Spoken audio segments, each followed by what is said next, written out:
Welcome to a story told in the quiet hours. A story not of loud battles, though they are present, but of deeper, more resonant themes. A story of forgotten dreams, of cosmic beings that loom in the spaces between the stars, and of a profound, universal longing for a child. Tonight, we will explore the layered and somber lore of Bloodborne. We will set aside the frantic energy of the hunt and instead walk slowly through the foggy streets of Yharnam, piecing together a narrative from old notes, item descriptions, and the whispers of ghosts. Our focus is on the Great Ones, the pivotal entities that shape this world from behind the veil, and the tragic cycle of loss that defines their existence, and in turn, the fate of all who seek them. This is a tale best suited for the quiet of the night, a long story to sleep to. To understand the end of this story, we must first understand its beginning, long before our hunter ever set foot in Yharnam. It all started with a place of learning, Biogenwith College. The scholars of Biogenwith were seekers of knowledge, and their search led them to a monumental discovery buried deep beneath the earth. They found the labyrinthine tombs of a lost civilization, the Pethumerians. These were not merely human ruins. They were the resting place of something far older and more significant. Within these dark, stone corridors, the scholars made two discoveries that would forever alter the course of history. The first was the old blood, a miraculous substance with profound healing properties. The second was the eldritch truth, the terrifying and awe-inspiring realization that humanity is not alone in the cosmos, and that we are, in fact, insignificant in the face of beings of immense power, the Great Ones. These multidimensional entities, often perceived as gods, exist on planes of existence beyond our normal comprehension, and their influence seeps into our world in subtle and not so subtle ways. Head of Biogenwith was Master Willem, a man who looked upon these discoveries and reached a specific conclusion. He believed that the path to human evolution, to ascending beyond our limited physical forms and approaching the state of the Great Ones, was not through the body, but through the mind. His famous, often whispered adage was, "We are born of the blood, made men by the blood, undone by the blood. Our eyes are yet to open." For Willem, eyes on the inside was the literal and metaphorical key.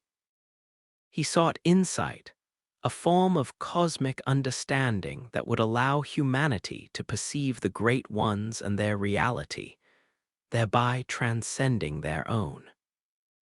He is found in the game, ancient and withered, seated in his chair, pointing silently toward the lake, a testament to his single-minded pursuit of a cerebral ascension.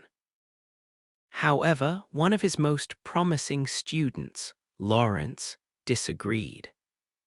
Lawrence saw the old blood not as a danger to be overcome by the mind, but as the direct vehicle for transcendence. He believed that by integrating this powerful substance into the human body, humanity could physically evolve into something greater. This fundamental philosophical disagreement caused a schism. Lawrence left Biogenwith, taking vials of the old blood with him, and went on to found the institution that would come to define Yharnam, the Healing Church. rise of the healing church marked a new era for the city of Yharnam. What began as a schismatic's vision quickly transformed into a powerful, theocratic regime. The church offered the old blood as a miracle cure, a panacea for all ailments, physical and mental. People flocked to Yharnam from all over the world, desperate for the healing only the church could provide. The city became a pilgrimage site, its identity and economy built entirely around the worship and distribution of this sacred medium. The church positioned itself as the intermediary between humanity and the divine great ones, whom they worshipped, and their teachings were built upon the foundation of Lawrence's belief in the power of the blood. However, this miracle had a terrible, hidden cost. The old blood was corrupting. The very substance that healed wounds and strengthened the body also carried a primal curse, the scourge of the beast. Over time, those who partook of the blood would, inevitably, regress into monstrous, beastly forms. The very humanity the blood was meant to elevate was being erased, replaced by a feral, violent nature. The church, built upon the sanctity of the blood, could not admit this fatal flaw. To maintain their power and the city's faith, they covered up the truth. They established the hunt. On nights when the scourge ran rampant, sanctioned hunters would take to the streets to cull the beastly population, presenting it as a necessary purge of external monsters, not a consequence of their own central sacrament. As the healing church grew in power and complexity, internal factions emerged, each pursuing the goal of ascension in their own distinct and often horrifying ways. Two of the most significant were the choir and the school of Mensis. The choir, operating from the secluded upper cathedral ward, represented the more scientific, albeit no less mad, branch of the church's research. They were the heirs to Master Willem's legacy in a way, still seeking eyes on the inside. But they pursued this goal through brutal experimentation. Their most famous and tragic success was Ebrietta's, daughter of the cosmos, a left-behind great one whom the choir discovered in the labyrinth and with whom they communed. They also created the celestial emissary, a being that appears as one of the small blue celestial children, but is in fact a transformed human, our attempt to create a kin being that could bridge the gap between humanity and the cosmos. The school of Mensis, on the other hand, were cultish and esoteric. They were obsessed with contacting the great ones through dream and ritual, believing that the mind could reach where the body could not.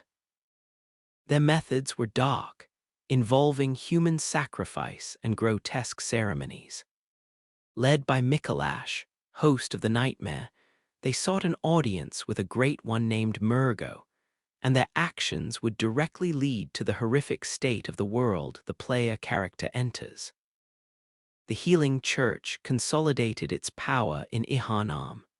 A different, more aristocratic strand of the blood story was unfolding at Castle Canehurst. A renegade scholar from Biogenwith had brought a sample of what is described as forbidden blood to the nobles of the castle, and in doing so created the Vilebloods. Led by their immortal queen, Analyze, the Vilebloods embraced the power of the blood in a way that set them apart from the church. They were not interested in healing or communion. They sought power and lineage. Their philosophy centered on blood dregs, a sediment found in the blood of hunters, which they believed held the key to creating a child of blood, a new great one that would be of their own lineage. This heretical goal put them in direct opposition to the healing church, which saw them as a profane corruption of the holy blood. The church dispatched its most zealous hunters, the executioners, led by martyr Logarius, to eradicate the vile bloods. The assault on Canehurst was a massacre, leaving the castle in ruins and its inhabitants dead or scattered. Logarius, having defeated all who stood before him, found he could not kill the immortal Analyse. So he remained, becoming the eternal warden of her prison, sitting frozen at the gates of her chamber to ensure the vile blood lineage would never be revived. This conflict highlights a key tension in the world of Bloodborne. Different interpretations of the blood's purpose, and the violent consequences when one orthodoxy seeks to destroy another. The most catastrophic event orchestrated by a branch of the church was undoubtedly the ritual performed by the school of Mensis. Their goal was audacious, to forcibly make contact with a great one and beckon it into their world, or at least into their perception. The specific great one they sought was Murgo, an infant great one, the child of the Pithumerian queen Yharnam. To do this, they conducted a ritual of immense power, the specifics of which are shrouded in mystery, but involved untold suffering and sacrifice. The ritual was, in a sense, successful. It created the nightmare of Mensis, a separate plane of existence where the school could pursue their audience. However, the cost was the destruction of their physical bodies. Their corpses are found in the waking world in Yahargul, the unseen village, seated around a ritual altar, their minds trapped forever in the nightmare they created. Furthermore, the ritual had a devastating ripple effect on the fabric of reality in Yharnam. It is the Mensis ritual that is responsible for the perpetual red moon, or pale blood sky, that hangs over the city during the night of the game. This red moon is a sign of the Great One's proximity, and its appearance accelerates the beastly scourge, driving those who have taken the blood to new heights of madness and transformation.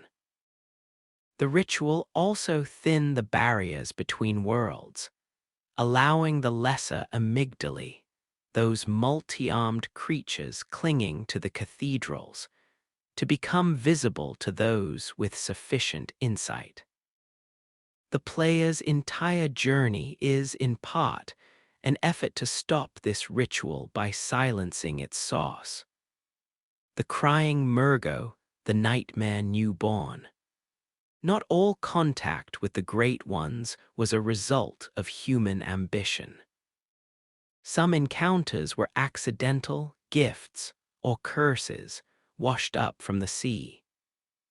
This is the story of Kos, a true Great One whose lifeless body one day drifted ashore at a remote fishing hamlet. The villagers, simple folk of the sea, revered the massive, majestic creature, and in its presence they began to change, taking on fish-like characteristics. When Biogenwith learned of this, they saw not a sacred site, but a laboratory. In their relentless pursuit of the eldritch truth and the coveted eyes on the inside, Master Willem dispatched a contingent of his first hunters, led by Jayaman and his prodigy, Lady Maria, to the hamlet. What followed was not a study, but a slaughter.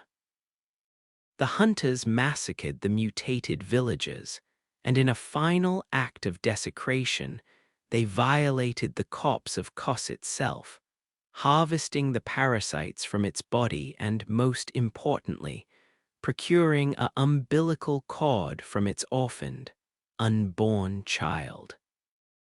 The brutality of this act was so profound that it left a permanent scar on the souls of those involved.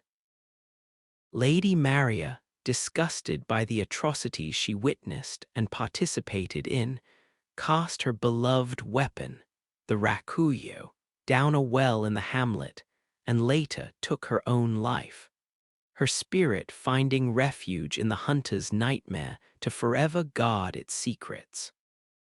And this act did not go unpunished. A curse was laid upon the hunters, a curse that created the hunter's nightmare, a hellish, eternal replay of the hunt for all those who become drunk with blood, ensuring that the original sin of the fishing hamlet would never be forgotten or escaped. To truly comprehend the motivations driving the events of this world, we must look more closely at the great ones themselves. They are not merely powerful monsters, they are defined by a specific and tragic cosmic principle. As the game tells us, every great one loses its child and then yearns for a surrogate. This single sentence is the core around which the entire lore rotates. The Great Ones are godlike beings, possessing power beyond human understanding, but they are perpetually mourning. They are incapable of successfully bringing their own children to term, or their children are stillborn, or are lost soon after birth. This universal loss creates a void, a desperate yearning that echoes across dimensions. This yearning is what draws them to humanity. Humans, with their unique biology and spirit, become potential vessels, surrogate parents for a new Great One child. This dynamic explains the bizarre and often horrific interactions between humans and the cosmos. The Great Ones are not necessarily malicious. They are, in their own inscrutable way, lonely parents seeking to fill a profound absence. Edon, the most formless of the Great Ones, exists only as voice and essence, yet he is said to be no different in his desire for a surrogate, and his influence is tied directly to the blood and to those, like Ariana, who bear children of special significance.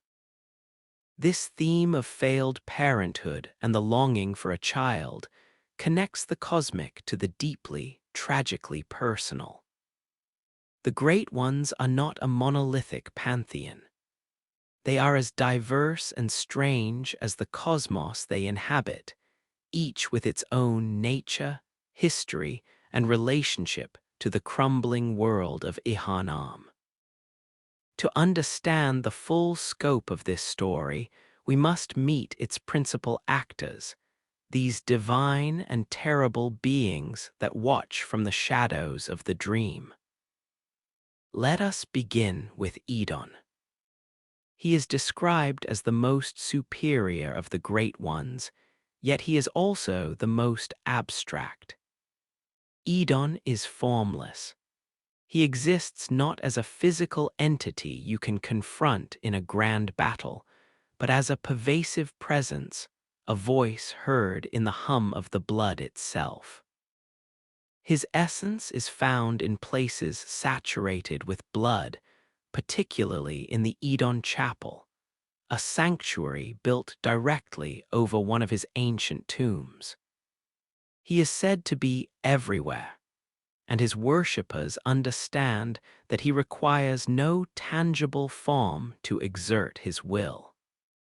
His motivations, however, align perfectly with the core principle of his kind. He seeks a child. His influence is directly responsible for several key events. It is heavily implied that he impregnated Queen Yharnam, resulting in the infant Great One, Murgo, whose cries power the Mensis ritual. He also seems to be the father of Ariana's horrifying child, a pale, writhing thing born in the sewers of Yharnam after she takes refuge in the chapel. Edon represents the pure, unfiltered desire for progeny, acting through the medium of blood to find his surrogates, his actions rippling through the narrative without him ever appearing on stage. Then there is Rom, the vacuous spider. Rom is a tragic and pivotal figure, a clear example of a human who successfully ascended to the state of kin, but at a terrible cost. She was likely a student at Biogenwith, perhaps even a person known to Master Willem. Through a method involving a third of an umbilical cord, she was transformed into the bizarre, placid creature we find slumbering in the Moonside Lake. Rom is not a true Great One in the same league as Edon or Kos. She is akin, a being that has ascended but lacks the full power and insight of her masters. Her most critical role is that of a seal, a living barrier.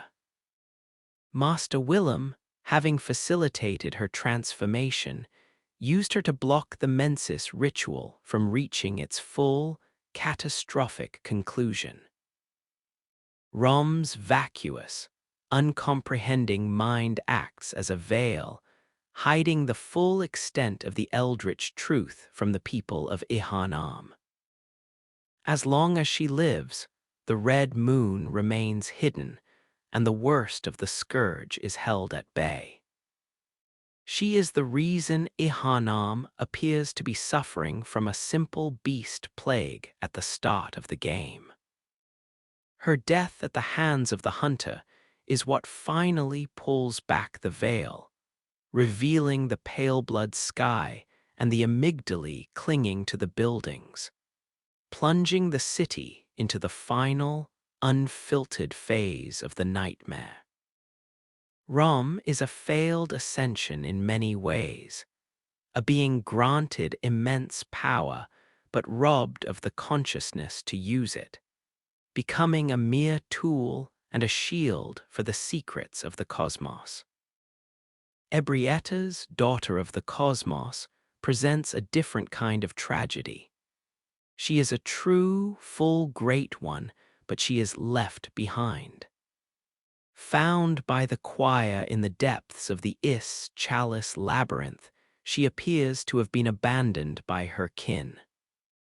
Unlike the formless Edon or the vengeful Orphan, Ebrietta's is a physical, tangible presence, a majestic and sorrowful creature who seems to communicate and cooperate with the choir. She is found in the Altar of Despair, a name that perfectly captures her essence. She is a figure of immense, palpable grief. The choir built their entire research program around her, using her blood to create the celestial emissary and likely other kin.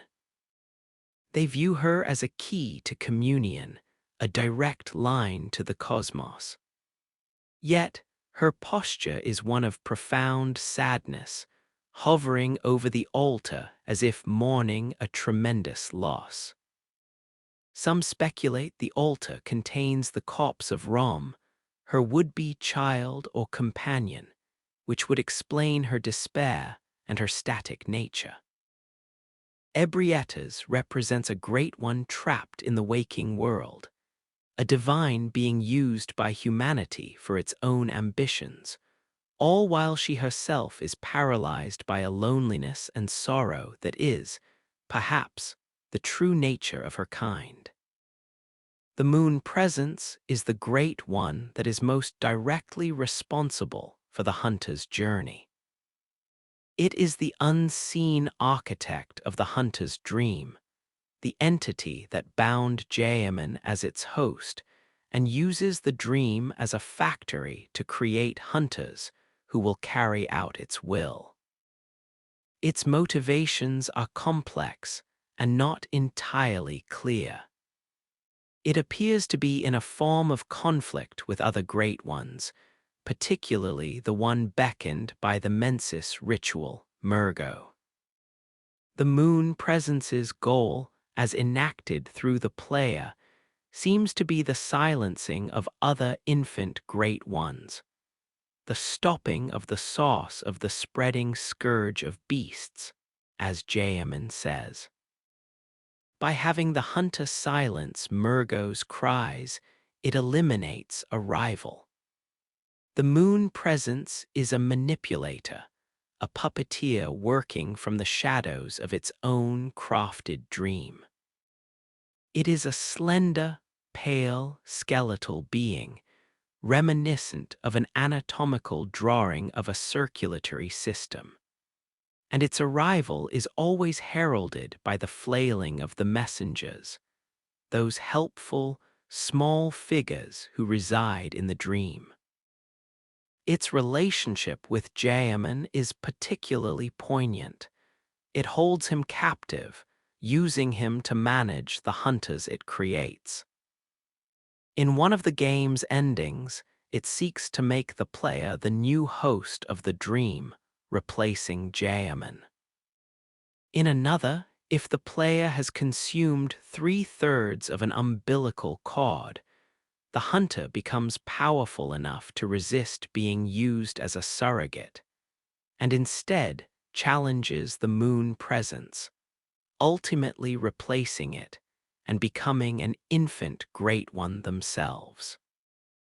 Beyond these central figures, there are others that populate the cosmos. The amygdalae are a species of lesser great ones, numerous and seemingly omnipresent once the red moon descends. They cling to the sides of Yharnam's grandest cathedrals, invisible to those without sufficient insight, watching the events below with a passive, alien curiosity. They are not overtly hostile unless provoked, and they seem to serve as gatekeepers. Their ability to transport individuals through spacetime used to bring those with the tonsil stone to the nightmare frontier. The celestial emissary is a being created by the choir, a human forcibly evolved into a kin, being meant to act as a conduit for communication with the great ones. It is a grotesque, almost pitiable figure, with a massive, bulbous head and a small, frail body, a testament to the choir's brutal and misguided attempts at forcing ascension. And finally, there is the Orphan of Kos, the tragic source of the hunter's nightmare. This is the consciousness of the unborn child of Kos, born from its mother's corpse after her death and the violation of the hunters. It is a being of pure, raw, vengeful rage, a manifestation of the curse laid upon the hunters for the sins of the fishing hamlet. Its defeat is the culmination of the DLC story, and with its death, the hunter's nightmare is pacified, the curse is lifted, and the orphan's tormented spirit is finally able to rest, returning to the sea from which it came. Each of these beings, from the highest formless god to the lowest kin, adds a unique thread to the complex narrative, illustrating the many facets of cosmic existence and the myriad ways humanity has tried and failed to comprehend it. The theme of childbirth, of the womb and the cod, is the central, beating heart of Bloodborne's horror and its tragedy.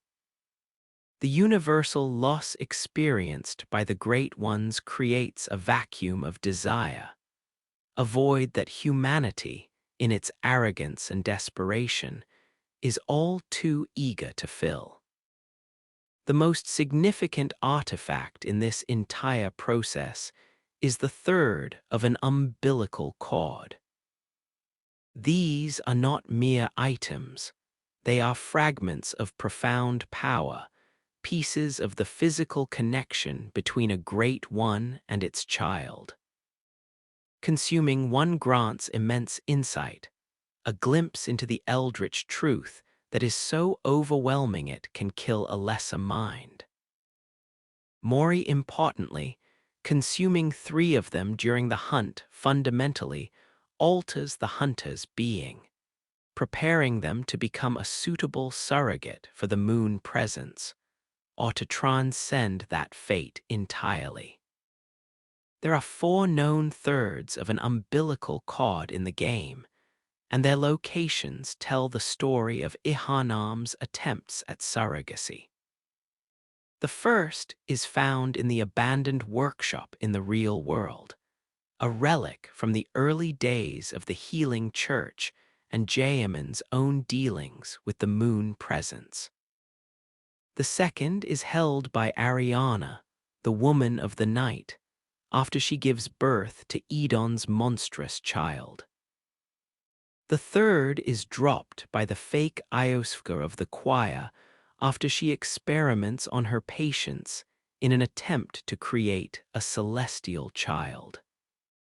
The fourth is found on the corpse of the real Iosfka in the clinic, a grim reminder of the price of ambition.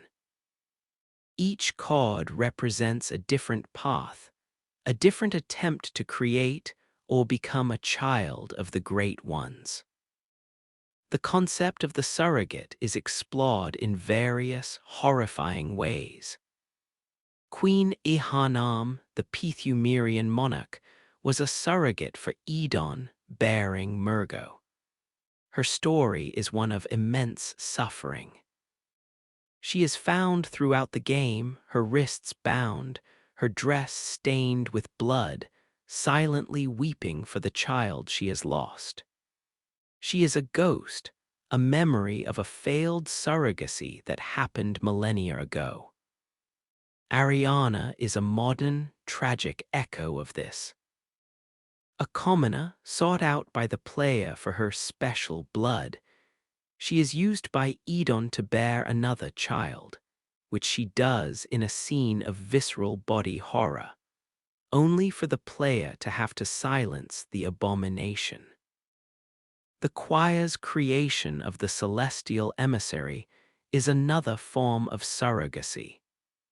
A forced, scientific attempt to create a being that can be a child or an intermediary for the Great Ones.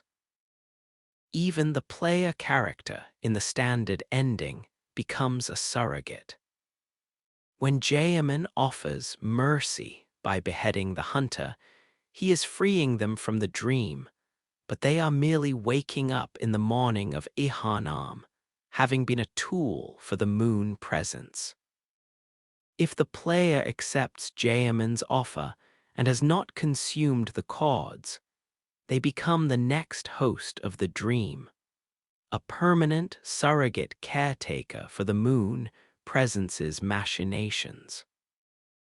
The entire world of Bloodborne is a nursery for gods, a place where cosmic entities seek to fill the silence left by their lost children, and humanity, in its quest for power and evolution, willingly or unknowingly, offers up its own bodies and souls to become the vessels for this desperate, cosmic longing.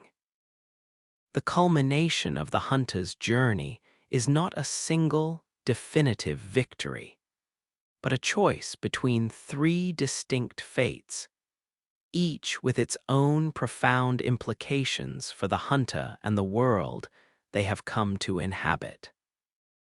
These endings are not merely good, bad, or neutral. They are philosophical statements on freedom, servitude, and transcendence. The first ending is known as Yharnam sunrise. In this ending, the hunter has silenced Murgo, halting the mensis ritual and for a time, stemming the tide of the beastly scourge. When Jayaman, seated in his flower field in the dream, offers to release the hunter from the nightmare, they accept. Jayaman, with a mixture of sorrow and resolve, beheads the hunter. The next scene shows the hunter awakening in the early morning light on the steps of Iosfka's clinic. The night of the hunt is over. The beasts are gone, the sun has risen, and Yharnam is quiet. The hunter is free, their contract fulfilled. They are no longer bound to the dream or the moon presence. On the surface, this seems like the happiest ending. The hunter survives, their mind and body their own again. They can walk away from the horror. However, this ending is also one of ignorance. The hunter has cured their own ailment and survived the night, but they have not truly solved the underlying problem. The great ones still exist. The healing church's doctrines remain. The sauce of the old blood is still buried in the labyrinths. The sunrise is beautiful, but it is a temporary reprieve. The cycle of the hunt will inevitably begin again, fueled by humanity's enduring fascination with the blood and the cosmos. The hunter in this ending becomes a footnote, a survivor of one particularly bad night, but they have not changed the fundamental nature of the world. The second ending is honoring wishes. Here, the hunter again has silenced Murgo, but when Jayaman offers release, they refuse. This act of defiance forces Jayaman to stand from his wheelchair, scythe in hand, to enforce the rules of the dream. The ensuing battle is a poignant and tragic one. Jayaman, the first hunter, is a master of his craft, but he is also a broken old man, crying out for release from his own eternal captivity. Defeating him is an act of mercy, freeing him from the clutches of the moon presence, the entity that has held him prisoner in the dream for untold years. But this mercy comes at a cost. With Jayaman gone, the moon presence descends. It envelops the hunter in its pale, slender limbs, and the hunter becomes the new host of the hunter's dream. The final shot shows the hunter, now in Jayaman's place, seated in the wheelchair as the dream continues to burn around them, with the doll's voice offering to tend to them. This is an ending of cyclical imprisonment. The hunter has traded one form of servitude for another. They have freed Jayaman, but only by taking his place. They are now the new puppet master for the moon presence, destined to guide and mentor the next generation of hunters for eternity, forever trapped in the dream they once sought to escape. It is an ending of noble sacrifice, but also one of profound, eternal loneliness. The third and final ending is childhood's beginning. This is the ending that requires the hunter to have consumed 3/3 of an umbilical cord before defeating Jayaman. As before, the hunter refuses Jayaman's offer, defeats him, and is then confronted by the moon presence. The moon presence attempts to embrace the hunter, to make them the new Jayaman. But the hunter, now brimming with the insight and power granted by the gods, has evolved beyond being a mere surrogate. They resist. The moon presence, confused and perhaps threatened, attacks. In a final cosmic battle, the hunter slays the great one that created their dream. In the aftermath, the dream begins to collapse.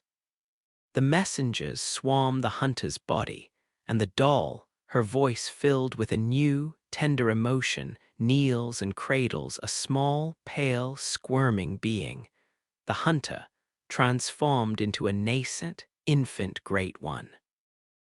This is the true ascension. The hunter has shed their humanity entirely, becoming the very thing that all the scholars, the church, the vilebloods, and the schools sought to create or become. They are a new child in the cosmos, a new source of power and mystery. This ending is the ultimate fulfillment of the game's core theme. A great one has lost its child, the moon presence is dead, and a new one has been born to take its place. The hunter is no longer a tool or a prisoner, they are a god. But it is an ambiguous victory. What does it mean to become such a being? What new forms of loneliness and longing will this infant great one experience? The cycle of loss and yearning may simply continue on a higher, more cosmic plane. The hunter has achieved the ultimate evolution, but in doing so, they have left their humanity behind forever, becoming a part of the very mystery they sought to unravel. We will now examine the foundational layers of this world with greater detail and narrative richness. The foundation, Biogenwith and the discovery in the labyrinth. To truly grasp the magnitude of the events that unfold in Yharnam, one must first journey back to a time before the healing church, before the hunts, before the nightmares. We must visit the quiet, scholarly halls of Biogenwith College, a place that once stood as a beacon of human knowledge and inquiry, only to become the epicenter of a cosmic catastrophe. The story begins not with a shout, but with a whisper from the depths of the earth. The scholars of Biogenwith, led by the sagacious and determined Master Willem, were pioneers of the mind, unearthing secrets that had lain buried for millennia. Their most fateful discovery was the labyrinthine tombs of the Pithumerians, an ancient civilization that had somehow thrived in the darkness below. These were not mere catacombs for the dead. The Pithumerian labyrinths were a sprawling, subterranean world, a network of impossibly vast chambers and corridors constructed from cyclopean stone. The architecture itself defied human understanding, with angles that seemed subtly wrong and spaces that felt far larger on the inside than the outside could possibly contain.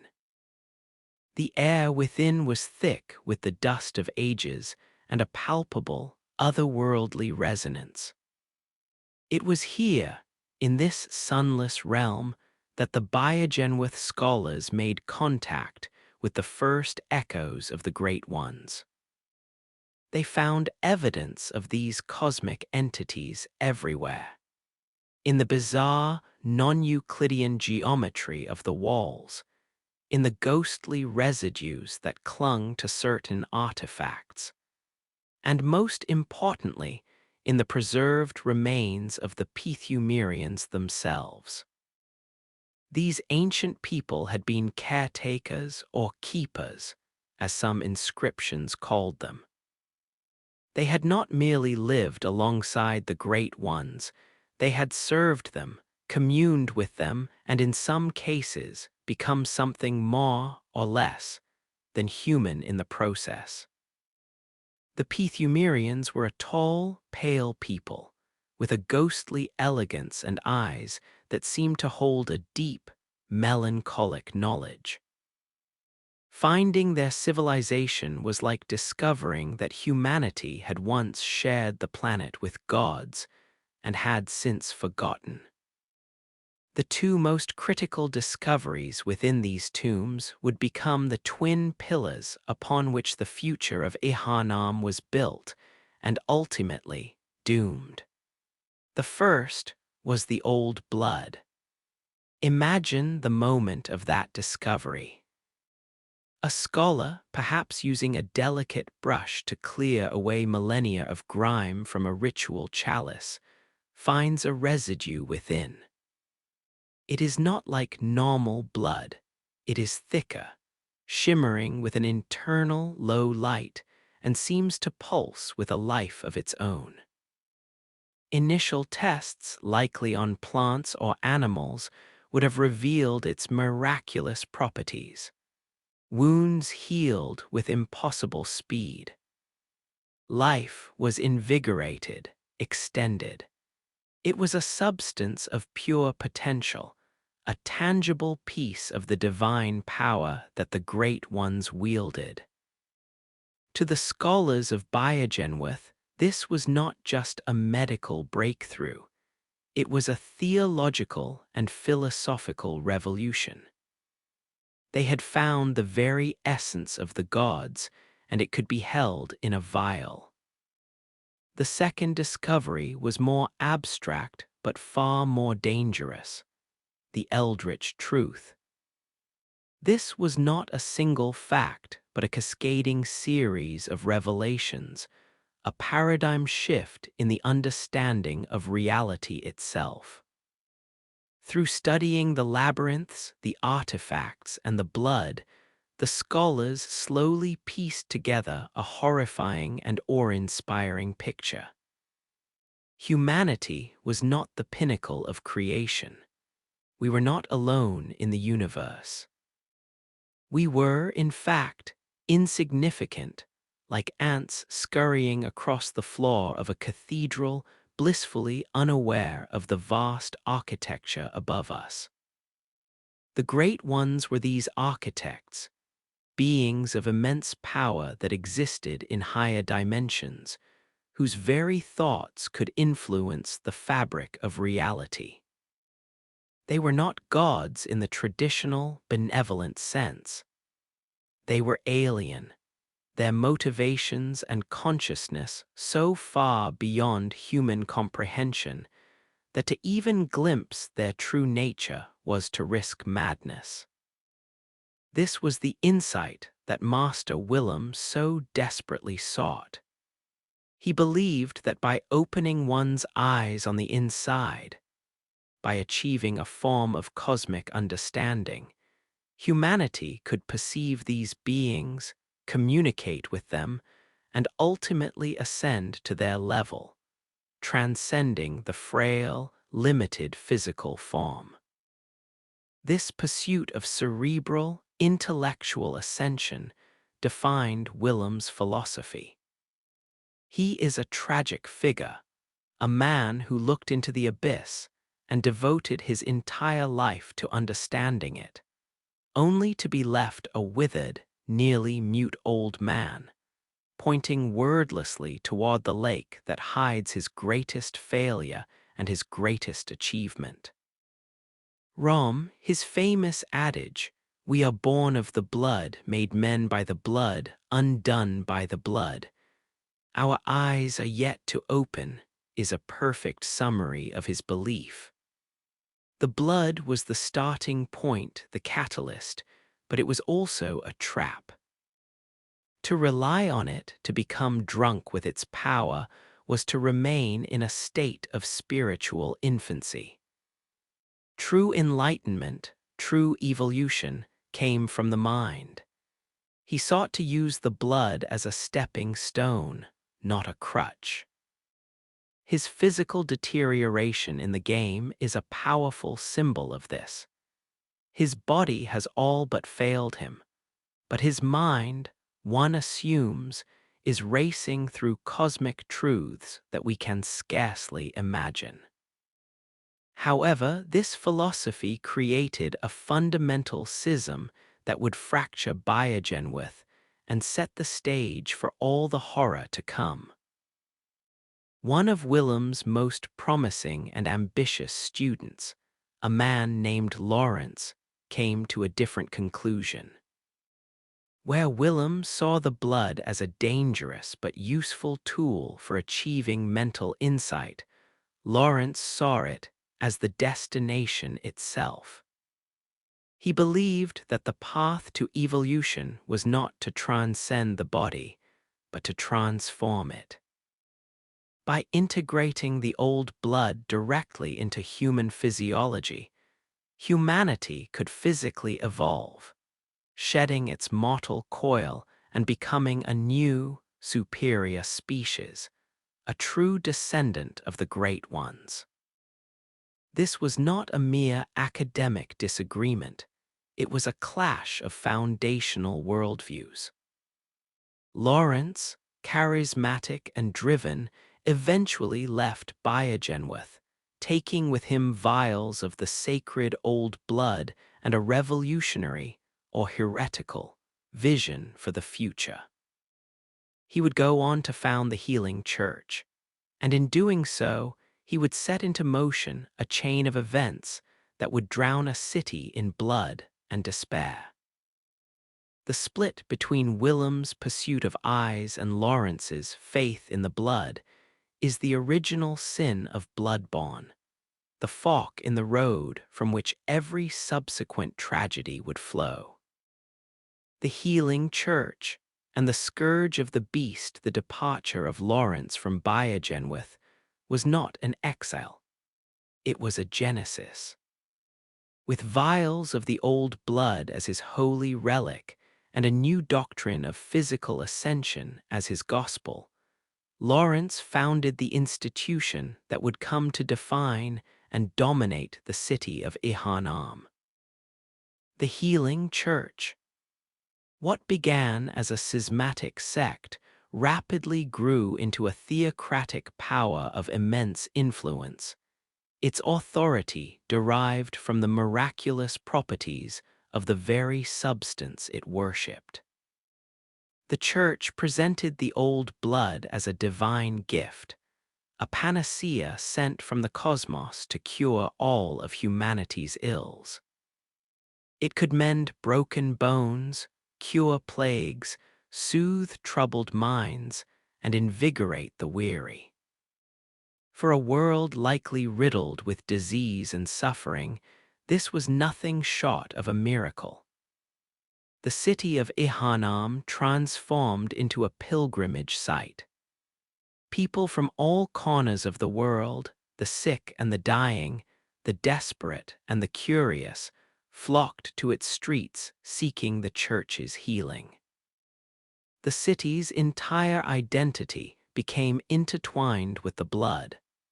Its economy, its culture, its very architecture, with grand cathedrals and spires reaching for the heavens, revolved around the worship and distribution of this sacred medium. The Healing Church positioned itself as the sole intermediary between humanity and the divine Great Ones, controlling access to the miracle and interpreting the will of the cosmos for the masses. They built the Grand Cathedral, a massive and imposing structure that served as the heart of their operations, a physical manifestation of their power and piety. The ministers and priests of the church were the most respected figures in the city, their word considered law, their teachings accepted as absolute truth. But this miracle was built upon a foundation of lies, or at the very least, a willful ignorance of a terrible truth. The old blood was not a pure blessing. It was a corrupting, transformative substance, carrying within it a primal, bestial curse, the scourge of the beast. The very essence that healed and strengthened also awakened something ancient and feral within the human genome. Over time, or under the stress of intense emotion, those who partook of the blood would begin to regress. Their bodies would warp and contort, their minds would be clouded with base instincts, and they would transform into monstrous, beastly forms. This was not a random mutation. It was an inevitable consequence, a dark echo of the undone by the blood that Master Willem had warned of. The healing church, whose entire power structure was built upon the sanctity of the blood, could not admit this fatal flaw. To do so would be to undermine their own doctrine and collapse the society they had built. So they engaged in a massive, systematic cover-up. To manage the scourge, the church established the hunt. On nights when the moon was full and the beastly transformations ran rampant, nights that became known as hunts, sanctioned hunters would take to the streets. The church presented this as a holy duty, a necessary purge of external monsters that threatened the city. The populace was taught to fear the beasts as a separate, invasive evil, not as a direct result of the church's own central sacrament. The hunt was a spectacle of control, a way to redirect the city's fear and anger onto an external enemy, thus preserving the church's divine image. The first of these hunters were the church hunters, direct agents of the institution, armed with weapons like the saw cleaver and the hunter pistol, tools designed for dismemberment and parrying. They were led by legendary figures like Yharnam, who was the first to dream and who trained a generation of hunters in his workshop. As the scourge worsened and the church's methods grew more desperate, internal factions emerged, each with their own brutal approach to the hunt. The most feared were the hunters of hunters, a solitary and misunderstood group who believed that the beastly scourge was not merely physical but spiritual. Their leader, Eileen the Crow, explains that their duty is to hunt those hunters who have become drunk with blood, who have succumbed to the very madness they are meant to combat. They see the hunt as a tragic, necessary cycle, and their role is to clean up the mess, to put down those who have lost their way. Then there were the powder kegs, an offshoot workshop known for their radical and explosive weapon designs.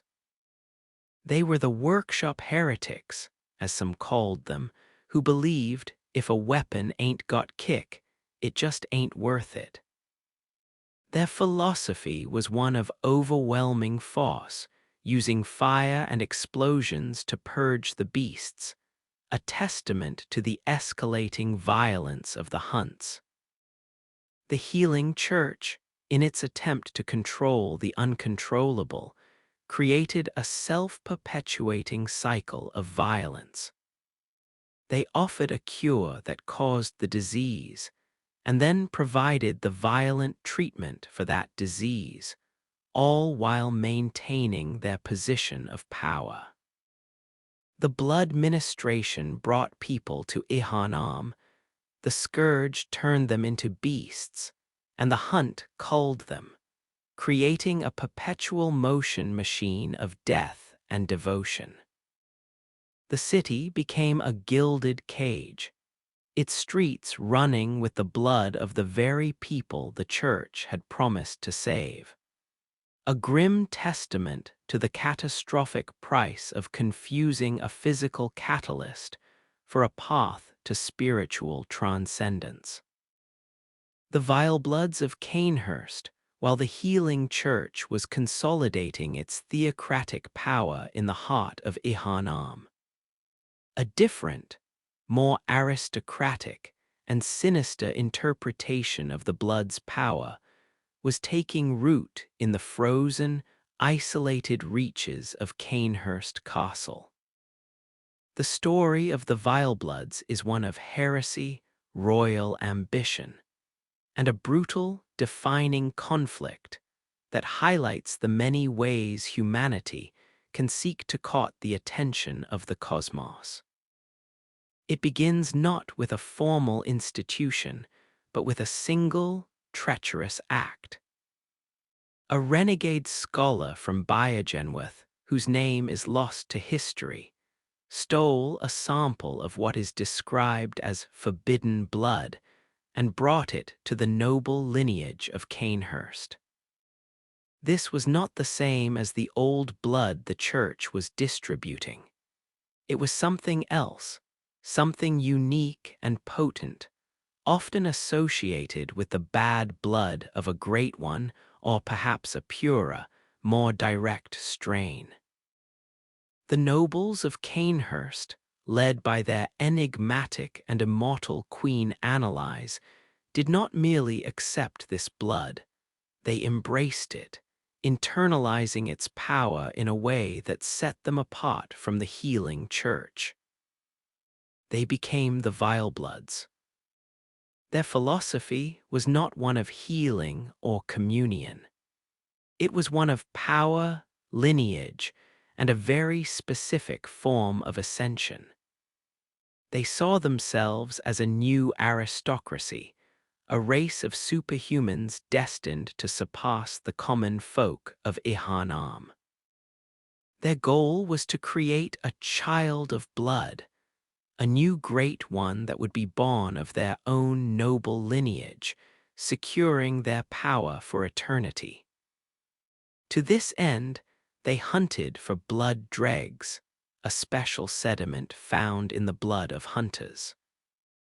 These dregs were described as the coalescence of a hunter's strength, and the Vilebloods believed they were the key to facilitating a conception, to attracting the attention of a great one who could help them achieve their goal of a royal heir. This made them, in the eyes of the healing church, the ultimate heretics. The church worshipped the great ones as distant, divine figures to be communed with. The Vilebloods sought to literally breed with them, to bring their power directly into a new royal bloodline. This heresy could not be tolerated. The healing church, in a display of its absolute power and religious fervor, formed a special group of zealots known as the executioners.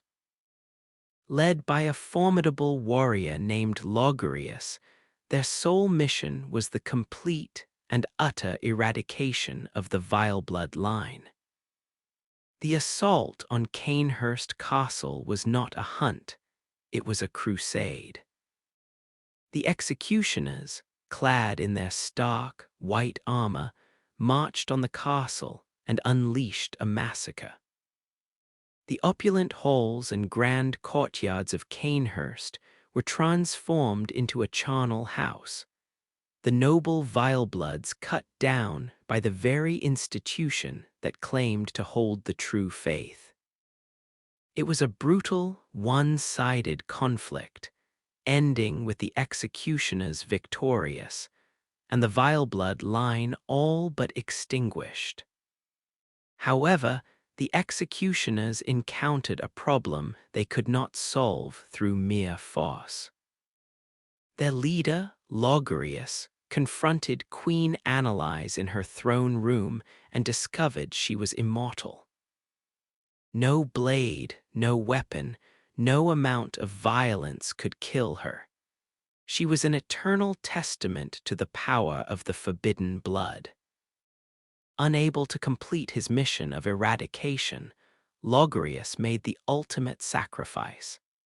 He remained at Canehurst, becoming the eternal warden of her prison.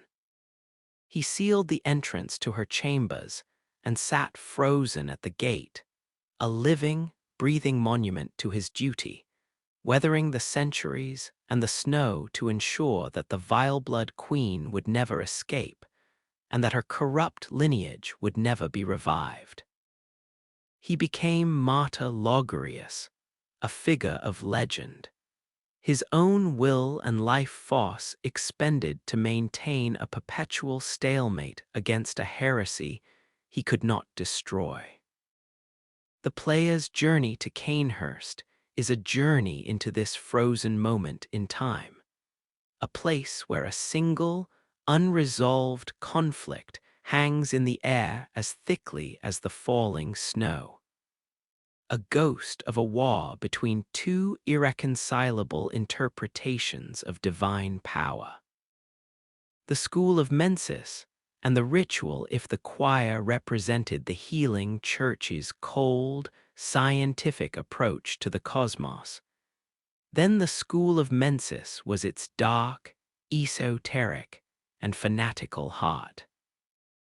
They were less a formal research branch and more a secret cult operating within the church's highest echelons, based in the unseen village of Yharnam.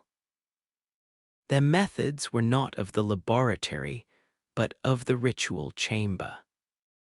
They were obsessed with a singular, audacious goal: to bypass the need for physical evolution or cerebral insight, and instead forcibly contact a great one through a grand, communal act of will. They sought to beckon a god directly into their presence, or at the very least, into a shared plane of consciousness they could control. Their leader was Mikolash, a man who would become known as the host of the nightmare, and their target was Murgo, the infant Great One, the child of Queen Yharnam and the formless Edon. The school's primary tool was the Mensis ritual. The specifics of this ritual are deliberately obscured, but the evidence points to something unspeakably dark. It involved mass human sacrifice on a scale that is difficult to comprehend. The streets of Yharnam are littered with the petrified, stone-like corpses of its former inhabitants, all frozen in poses of terror and agony, their bodies fused together into grotesque clusters. These are the mannequins, the human fuel used to power the school's desperate call into the cosmos. The ritual was not a physical journey, but a metaphysical one. It was an attempt to project their collective consciousness into the realm of the Great Ones, to hold an audience with Murgo. In this, they were terrifyingly successful. The ritual worked. It tore a hole in the fabric of reality and created the nightmare of Mensis, a separate, self-contained dimension of madness and revelation where the school could pursue their goal. However, this success came at the ultimate price. The creation of the nightmare of Mensis required the complete severance of the participants' minds from their physical bodies.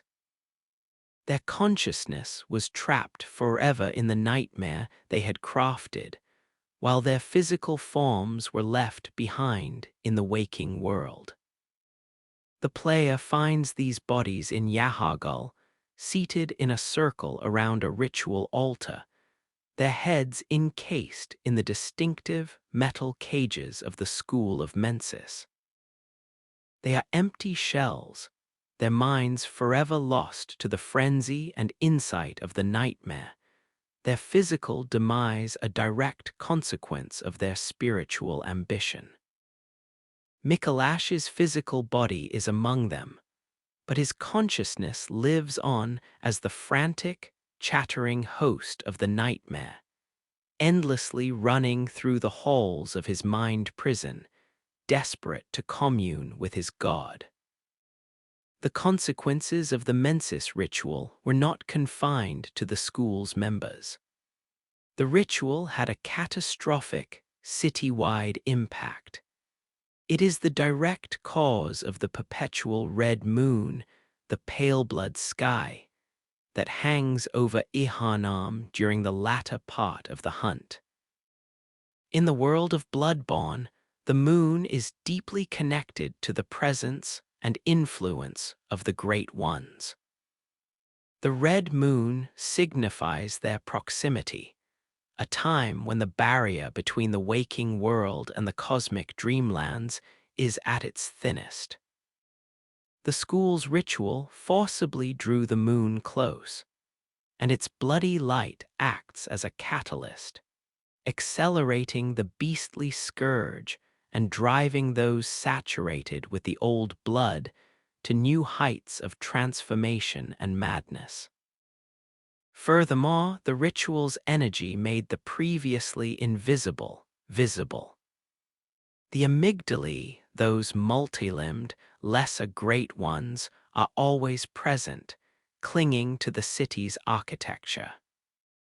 But it is only after the mensis ritual reaches its peak, or after the player gains sufficient insight, that they can be seen by the human eye. The ritual effectively pulled back the veil on reality, exposing the terrifying truth that Yharnam has always been a playground for cosmic entities, a truth that was too much for most of its citizens to bear. The player's entire journey is, in a very real sense, a cleanup operation for the school's catastrophic failure. The goal of Halt, the source of the spreading scourge of beasts, is achieved by ascending to the nightmare of Mensis and silencing the crying Murgo, thus ending the ritual's resonant echo and allowing the red moon to recede. Kos and the sin of the fishing hamlet, some encounters with the Great Ones were not the result of human ambition, but of cosmic chance, a gift, or more accurately, a curse, washed ashore by the indifferent sea. This is the story of Kos, a true Great One whose lifeless body one day drifted onto the coast of a small, remote fishing hamlet. The villagers, simple folk who lived off the bounty of the ocean, discovered the majestic, terrifying corpse. They did not see it as a subject for study or a key to evolution. They revered it. They saw Kos as a sacred presence, a divine being from the depths, and they began to worship it. In its presence, they started to change. The water, the air, the very essence of the place, now saturated with the power of the Great One, began a slow, physical transformation. The villagers took on fish-like and crustacean characteristics, their bodies adapting to the new, holy environment. They became a people apart, blessed or cursed by their proximity to the divine. When word of this discovery reached Biogenwith, Master Willem did not see a sacred sight. He saw an unprecedented opportunity. Here was a fully intact Great One, a source of insight and biological material beyond anything the labyrinths had offered. He dispatched a contingent of his first, most skilled hunters, led by his own protégé, Jayaman, and Jayaman's own prodigal student, Lady Maria, to the hamlet. Their mission was not one of reverence, but of acquisition. What followed was not a hunt, it was a massacre, a desecration of the highest order. The hunters, the very defenders of humanity, turned their blades on the mutated but largely peaceful villagers. They cut them down to get to their prize. And then they committed the sin that would echo through time. They violated the corpse of Kos itself. They harvested the silvery parasites that writhed upon its body, creatures that would become the eyes that Master Willem so desired. And most horrifically of all, they discovered that Kos was with child. From its womb, they procured a third of an umbilical cord, the physical connection to an unborn great one. The brutality of this act left deep scars on the souls of the perpetrators. For Lady Maria, a descendant of the Cainhurst royalty who had sought to escape her bloody lineage by becoming a hunter, the atrocity was the final straw. The violence and violation she witnessed and participated in filled her with a bottomless self-loathing. In her disgust, she cast her beloved rakuyo, the elegant sword she had crafted, down the well in the hamlet, a symbolic rejection of her identity as a hunter. She would later take her own life, and her spirit would find its way to the hunter's nightmare, where she would stand as an eternal grieving warden, guarding the secret of the hamlet and the research hall where the church's most terrible experiments were conducted. This act of profound transgression did not go unpunished. A curse was laid upon the hunters, a curse born from the collective anguish of the slaughtered hamlet and the wrath of the orphaned child. This curse created the hunter's nightmare, a hellish, alternate dimension that exists as a prison for those who become drunk with blood. It is a place where the hunt repeats eternally, a punishment for the original sin of the fishing hamlet. Every hunter who succumbs to bloodlust is drawn into this nightmare, forced to relive the violence they inflicted in an unending cycle. The hunter's nightmare is a landscape of literal and metaphorical guilt, with the clock tower that housed the research hall, a place of brutal experimentation on humans in an attempt to create celestial beings, standing as a monument to one branch of the sin, and the blood-drenched streets of a distorted Yharnam representing the other. The culmination of the nightmare is the coast of the fishing hamlet itself, where the ghostly, wrathful form of the Orphan of Kos is born from its mother's lifeless body. Defeating the orphan is not just a battle, it is an act of absolution. With its death, the orphan's tormented spirit is finally put to rest, the curse is lifted, and the hunter's nightmare is pacified, its purpose fulfilled. The hamlet falls quiet, the rain continues to fall, and the original sin is, at last, atoned for. The nature of the great ones to comprehend the events of Yharnam is to attempt to comprehend the incomprehensible, the true nature of the great ones. They are not mere monsters, nor are they gods in the traditional anthropomorphic sense. They are cosmic entities, beings whose existence operates on planes of reality so far beyond our own that their very presence warps the laws of physics and biology. They are multidimensional, their forms often appearing as a mere cross-section of a greater, more complex whole that our three-dimensional minds cannot fully process. This is why they often seem so bizarre, so alien, with limbs protruding at impossible angles, bodies that blend organic and celestial features, and a scale that defies logic. They are not from our stars. They are from the spaces between, from the dreamlands and nightmares that exist as layers atop our own reality. The single most defining characteristic of the Great Ones, the engine that drives the entire plot of Bloodborne, is a simple, tragic, and universal one. Every Great One loses its child and then yearns for a surrogate. This is not a minor detail. It is the foundational principle of their existence. Despite their immense power, the ability to shape dreams, to influence evolution, to exist beyond time, they are perpetually mourning. They are incapable of successfully bringing their own offspring to term. Their children are stillborn, or are lost soon after birth, or exist only as tormented spirits in nightmares.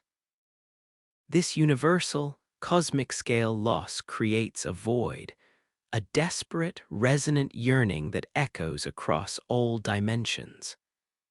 They are, at their core, lonely, grieving parents. This profound, shared trauma is what draws them to humanity. Humans, with our unique biology and our complex spirits, become potential vessels, surrogate parents for a new Great One child. This dynamic reframes every interaction between humanity and the cosmos. The Great Ones are not necessarily malicious invaders. Their influence, while often destructive to human society, is driven by a desperate need to fill a profound, existential absence. When Edon, the Formless One, impregnates Queen Yharnam and Ariana, it is not an act of conquest, but of procreation. When the moon presence creates the hunter's dream and binds Jayaman, it is creating a system to manage its own inscrutable goals, likely related to silencing the children of its rivals. Their actions are not born of hatred for humanity, but of a longing that is so vast it inadvertently crushes the smaller lives caught in its wake. They are like giants walking through a city of ants, so focused on their own immense sorrow that they do not notice the destruction their footsteps cause. This relationship creates a bizarre and horrifying form of symbiosis.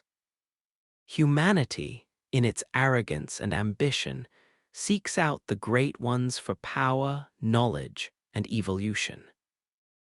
The Great Ones, in their loneliness, seek out humanity for companionship and procreation.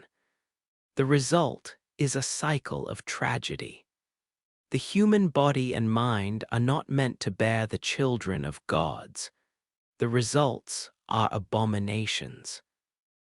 The stillborn Murgo, Ariana's pale, writhing horror, the failed celestial emissaries.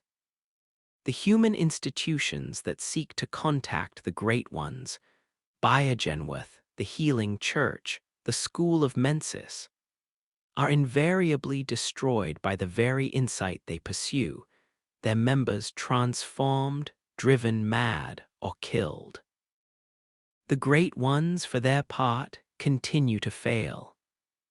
They find surrogates, but the children are lost, or the process destroys the surrogate, perpetuating the cycle of loss. It is a cosmic dance of mutual need and mutual destruction. A relationship where both parties are doomed to fail in their ultimate goals, leaving behind only ruins, nightmares, and the echoes of a crying child. Portraits of the divine. Specific great ones and kin while united by their shared loss. The great ones and their kin are a diverse pantheon, each with a unique role and history that illuminates a different facet of the cosmic tragedy. Let us examine the key figures in detail. Edon, he is the most superior, yet the most abstract of the great ones. Edon is formless, existing only as voice and essence. He is described as inhabiting the blood itself, and his chapels are built where his resonance is strongest. He requires no physical representation because his will is enacted through the medium he permeates. His motivations, however, are quintessentially that of a great one. He seeks a child. He is the unseen father of Murgo, his essence having impregnated Queen Yharnam. He is also almost certainly the father of Ariana's monstrous child, drawn to her special blood. Edon represents the pure, unfiltered desire for progeny, a driving force of nature that operates through the most fundamental substance in the game. Rom, the vacuous spider. Rom stands as a tragic and pivotal example of a human who ascended to the state of kin, but at a terrible cost. She was likely a student of Biogenwith, and through a method involving a third of an umbilical cord, she was transformed into the bizarre, placid creature found in the Moonside Lake. Rom is not a true great one. She is kin, a being that has ascended, but lacks the full power and insight of her masters.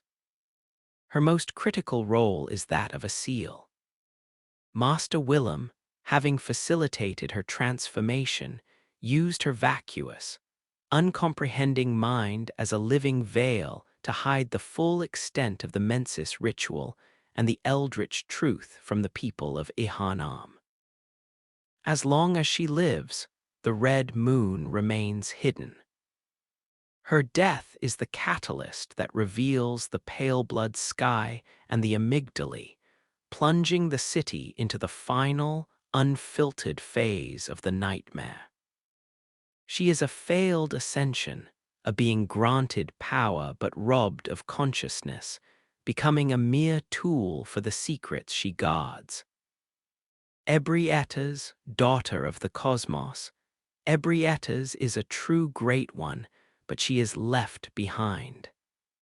Found by the choir in the depths of the Chalice labyrinth, she appears to have been abandoned by her kin. She is a physical, tangible presence, a majestic and sorrowful creature who seems to communicate and cooperate with the choir in the altar of despair. The choir built their research around her, using her blood to create the celestial emissary. Yet, her posture is one of immense, palpable grief, hovering over the altar as if mourning a tremendous loss.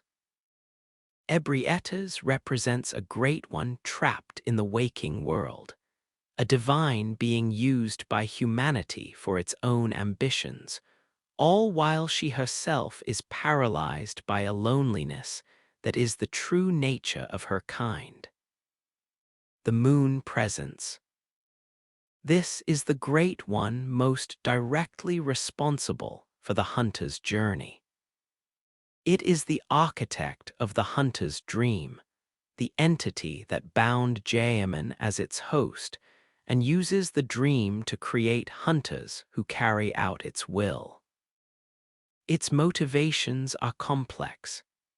It appears to be in conflict with other infant great ones, and its goal, enacted through the player, is the silencing of Murgo, thus eliminating a rival. The moon presence is a manipulator, a puppeteer working from the shadows. It is a slender, pale, skeletal being, and its relationship with Jayaman is one of captivity. It holds him prisoner to manage its hunters. In one ending, it seeks to make the player the new host. In another, if the player is powerful enough, they resist and defeat it, ending its cycle of control. The amygdalae. These are a species of lesser great ones, numerous and seemingly omnipresent once the red moon descends. They cling to the sides of Yharnam's cathedrals, invisible to those without sufficient insight, watching with passive, alien curiosity. They are not overtly hostile unless provoked and seem to serve as gatekeepers. Their ability to transport individuals used to bring those with the tonsil stone to the nightmare frontier. They represent the mundane, ever-present nature of the cosmos in Yharnam, a background radiation of divinity that is always there, just out of sight.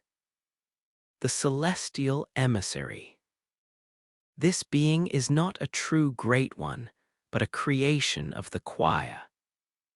It is a human, likely an orphan from the upper cathedral ward, forcibly evolved into a kin being meant to act as a conduit for communication with the great ones. It is a grotesque, pitiable figure, with a massive, bulbous head and a small, frail body, a testament to the choir's brutal and misguided attempts at forcing ascension. It represents the ultimate reduction of a human to a tool, a living antenna for a signal it may not even understand. The Orphan of Kos. This is the consciousness of the unborn child of the Great One Kos, born from its mother's corpse after her desecration. It is a being of pure, raw, vengeful rage, a manifestation of the curse laid upon the hunters for the sins of the fishing hamlet. Its defeat is the culmination of the DLC story, and with its death, the hunter's nightmare is pacified, the curse is lifted, and the orphan's tormented spirit is finally able to rest. It is a tragic figure, a child that never knew life, only the pain of its own loss and the violence that caused it. Let us continue, delving into the most intimate and horrifying aspect of the Great One's relationship with humanity. The desperate search for a child. The womb and the cord. Surrogates and ascension, the theme of childbirth, of the womb and the umbilical cord, is the central, beating heart of Bloodborne's cosmic horror and its profound tragedy. The universal loss experienced by the Great Ones creates a vacuum of desire so powerful it warps reality. A void that humanity, in its arrogance and desperation, is all too eager to fill. This dynamic transforms the entire world of Yharnam into a grim nursery, a place where the biological processes of life become twisted into a means for cosmic procreation and power. The most significant artifact in this entire process is the third of an umbilical cord. These are not mere collectibles. They are fragments of immense power, literal pieces of the physical connection between a great one and its child. They are the remnants of failed births, saturated with the essence of both the divine parent and the lost offspring. To consume, one is to ingest a concentrated dose of the eldritch truth, to gain such immense insight that it can shatter a lesser mind. More critically, consuming 3 of them during the hunt fundamentally alters the hunter's very being, preparing them to become a suitable surrogate for the moon presence, or to transcend that fate entirely and claim godhood for themselves. There are 4 known thirds of an umbilical cord in the game, and their locations and origins tell a comprehensive story of Yharnam's repeated, catastrophic attempts at surrogacy. The first is found in the abandoned old workshop, a relic from the earliest days of the healing church and Jayaman's own dealings with the moon presence. This cord is a direct link to the founding of the hunter's dream, the original pact that bound a human to a great one's service. The second is held by Ariana, the woman of the night, after she gives birth to Edon's monstrous child in the sewers beneath the cathedral ward.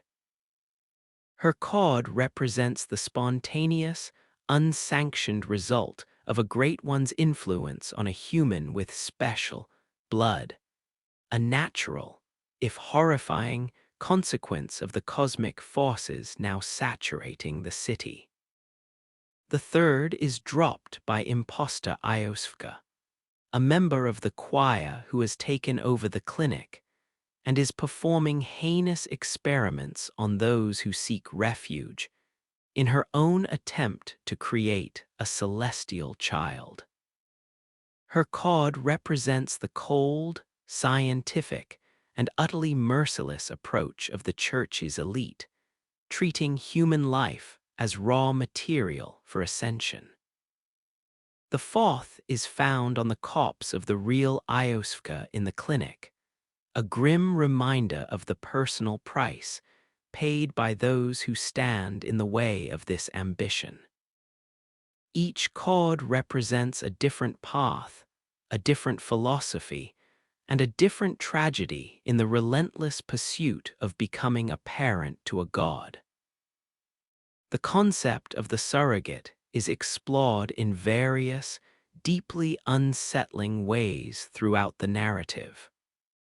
Queen Yharnam, the ancient Pithumerian monarch, is the archetypal surrogate.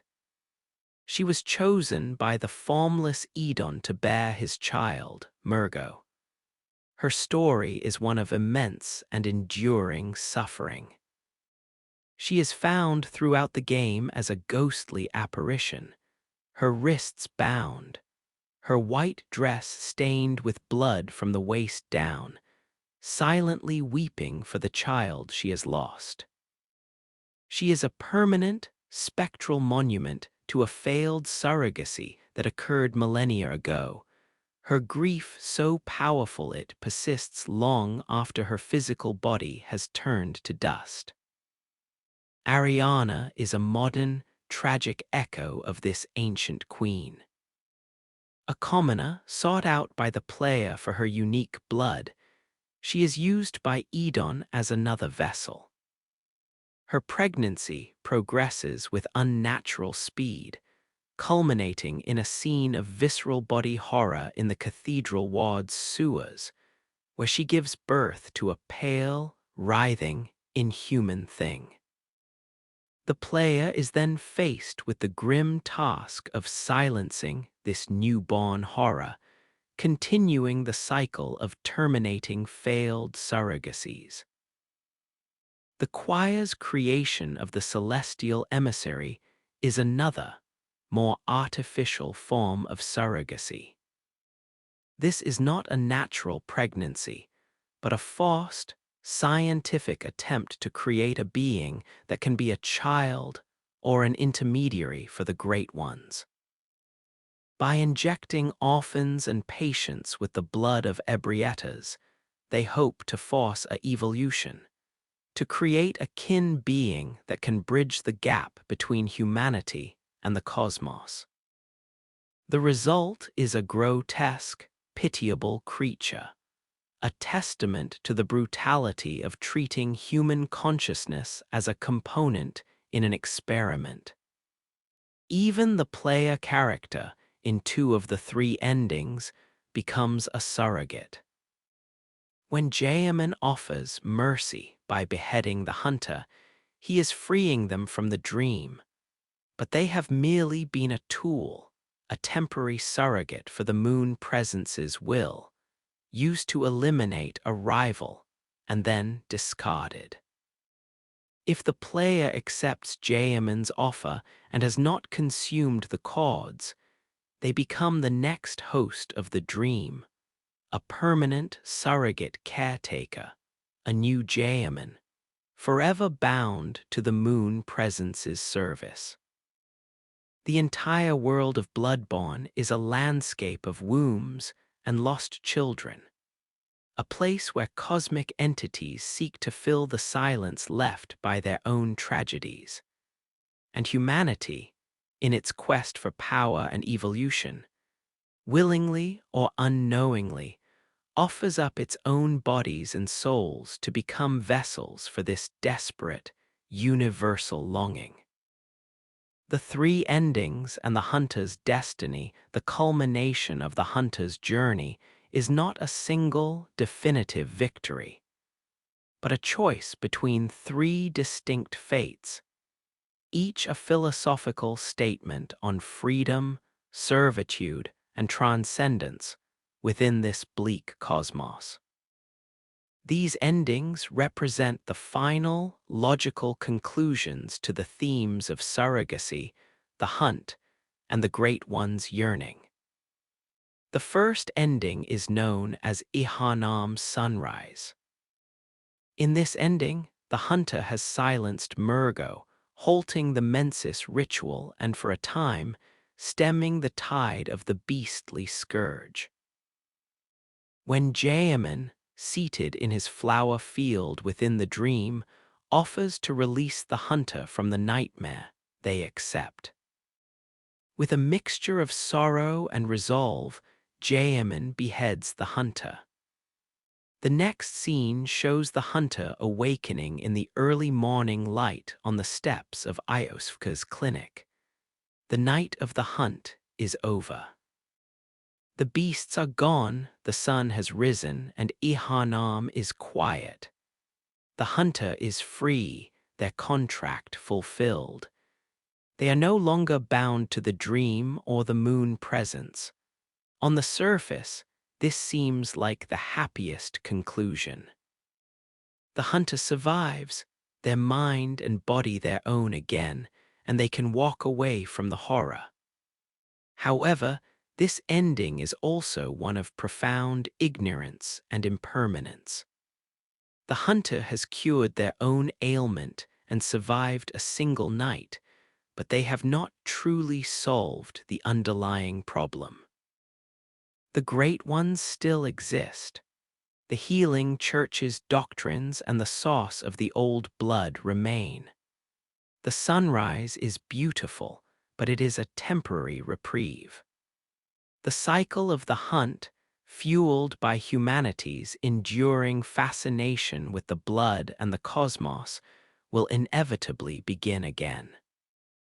The hunter in this ending becomes a mere survivor, a footnote in Yharnam's long, bloody history, having changed nothing of the fundamental, tragic nature of the world.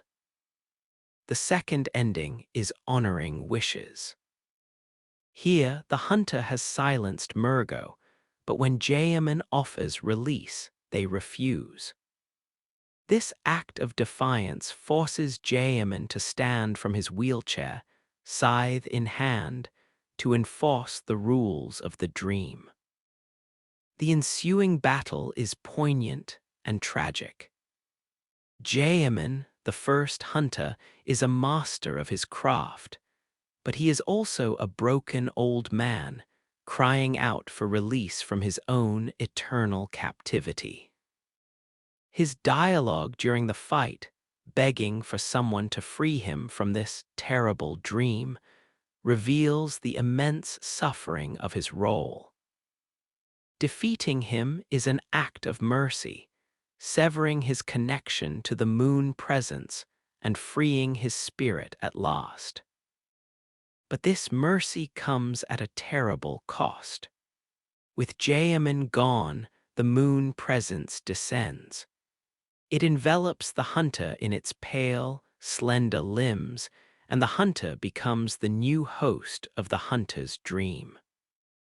The final shot shows the hunter, now in Jayaman's place, seated in the wheelchair as the dream continues to burn around them, with the doll's voice softly offering to tend to them.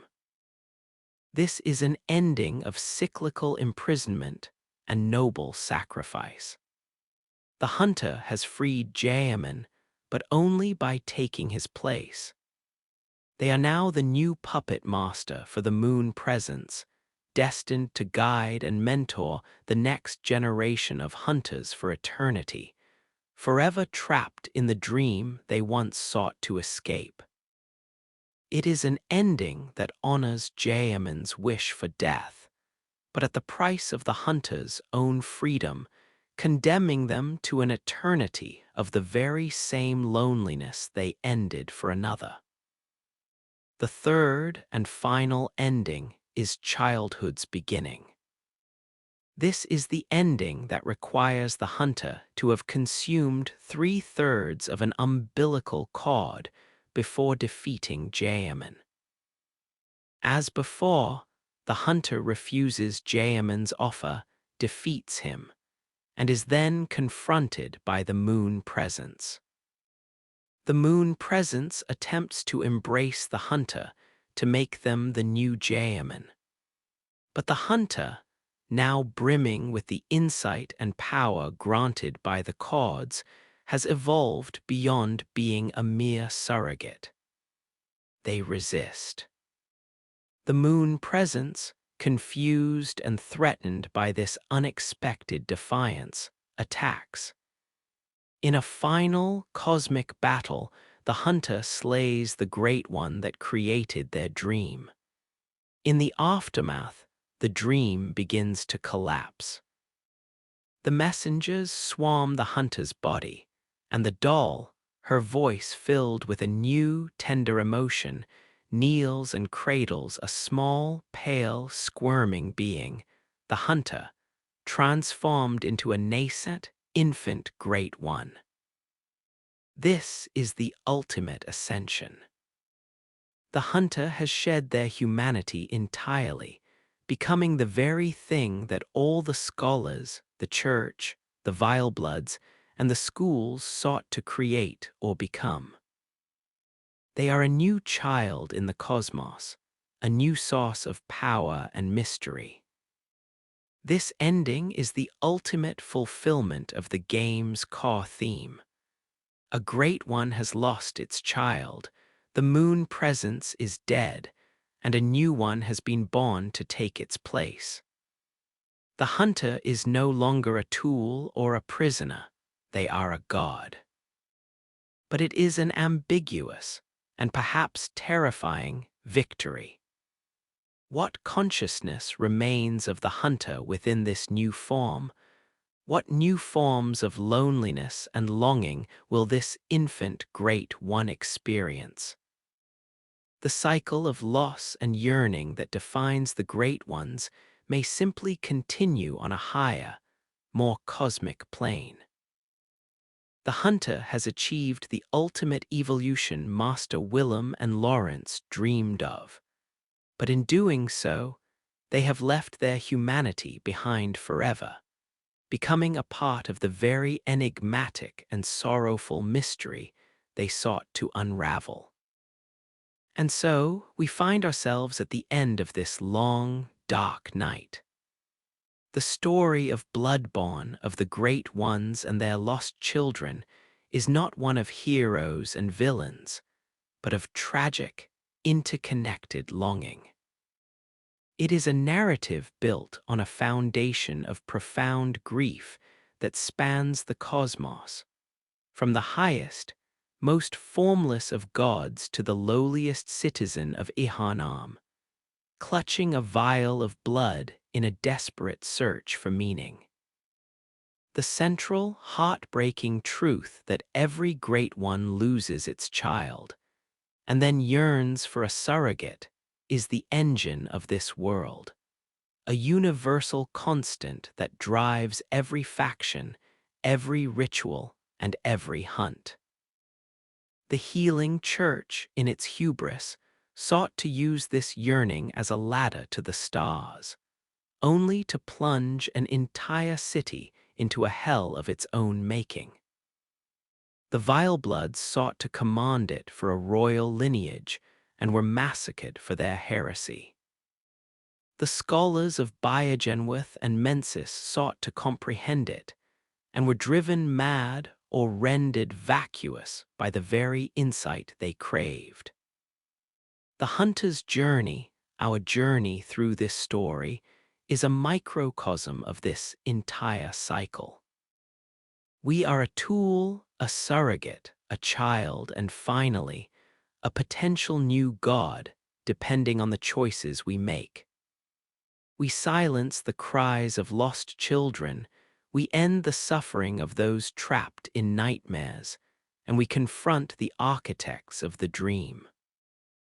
But in doing so, we participate in the very cycle we seek to break. To walk away at the sunrise is to ignore the underlying disease. To replace Jayaman is to perpetuate the system. To become an infant great one is to potentially become the source of a new cycle of longing and loss. There is no clean victory in Yharnam, only a change in the nature of the tragedy.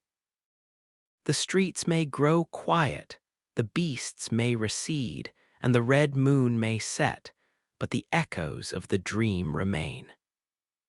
The great ones are still out there, in the vast, cold spaces between the stars, mourning their children. And humanity, with its insatiable curiosity and ambition, will always be there, looking up at the moon, ready to make the same mistakes, to reach for the same forbidden knowledge, to spill the same blood, all in the hope of touching the divine. The hunt, in one form or another, will always continue. It is a story without a true end, a dream from which one never fully awakens, a lullaby of loss and longing that lingers long after the telling is done. If these long stories to sleep to have provided you with comfort and a passage into rest, please consider supporting the channel. Your engagement allows us to continue exploring these deep and intricate worlds. If you enjoyed this journey through the lore of Bloodborne, please give this video a like and subscribe to Long Stories to Sleep To for more content to relax and drift away to. Thank you for listening, and may you find peace in the quiet hours.